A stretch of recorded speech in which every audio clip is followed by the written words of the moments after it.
Ez li serreyate me dişevin taride te dibînim. Dengê te wek stranek nerim li dilê min her dem dimînin. Tu rojê min, tu hewayê min, tu xewnê min dişevin dirêj.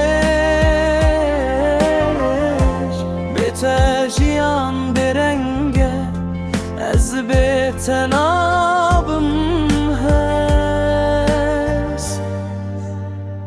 Dilê min li te ye ey yarê min, di her nefesê de navê te dibêjim. Ger tu nînin jiyanê çi ye, ez bi te re jînim, bi te re dimirim.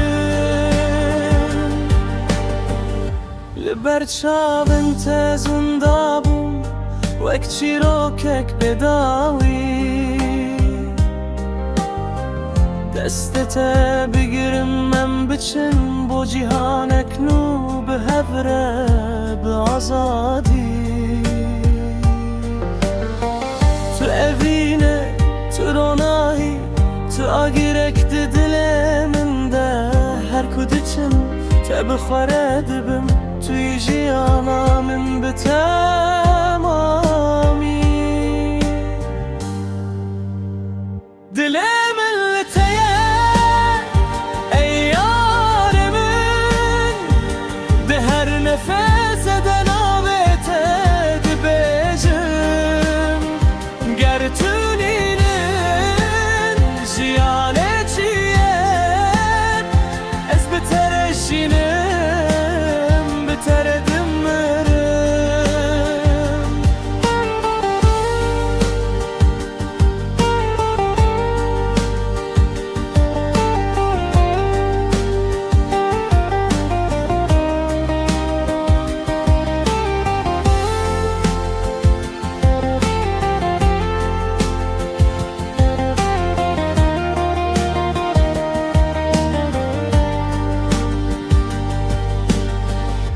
Bila cîhan hemû bi guherî, evînê me her tim bimîne.